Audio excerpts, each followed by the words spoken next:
Chapter 9 of the Tale of Benny Badger. This recording is in the public domain. The Tale of Benny Badger by Arthur Scott Bailey. Chapter 9. A Careless Helper. Stopping often to listen, Benny Badger did not reach the ground squirrel's chamber half as quickly as he could have had he done nothing but dig. But when he thrust his nose into the underground bedroom, he found nobody at home. The ground squirrel had fled, leaving his nest so warm that Benny Badger knew he could not have been gone long.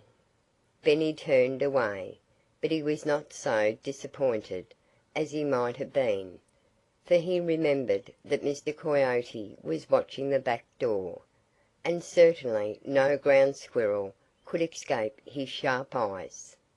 Hurrying as fast as his short legs would carry him, Benny joined Mr. Coyote, who still sat comfortably on his haunches. To Benny's surprise, his helper's eyes were closed, instead of being fixed on the ground squirrel's back door. "Have you seen anything of the ground squirrel?"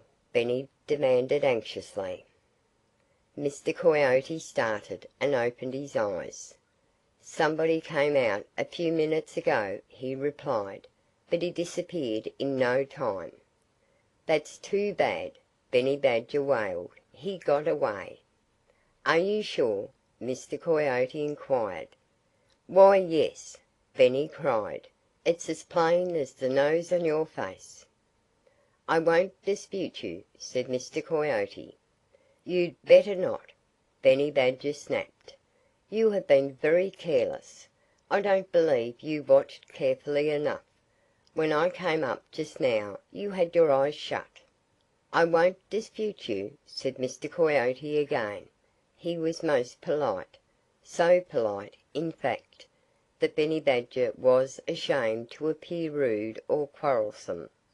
But Benny couldn't help being disappointed over losing the ground squirrel. And when, after he had dug to the end of 3 more tunnels that night, the same accident happened 3 times more, he decided that something would have to be done. It was clear that Mr. Coyote's eyes were not sharp enough. He was not nearly so helpful as Benny had expected him to be. "We'll have to change about," Benny announced at last. "You must dig while I'll watch." But Mr. Coyote promptly made a number of objections to that plan. He said, with something quite like a sneer, that he had much sharper eyes than any member of the Badger family that ever lived, and that he was quicker than 100 badgers put together. And as he hadn't given reasons enough for disagreeing with Benny, he declared that he simply couldn't do any digging that night because he had a sore paw. To prove his statement, Mr. Coyote held up one of his paws for Benny to see. Benny looked at it. He couldn't discover that it was any different from Mr. Coyote's 3 remaining paws. And he had just started to say so, too, when Mr. Coyote interrupted him with an enormous yawn. "I'm getting sleepy," Mr. Coyote remarked. "It will be daylight before we know it, and I'm going home to take a nap." So saying, he sprang up and stretched himself, and then he trotted off. But he stopped before he had gone far and looked back at Benny Badger.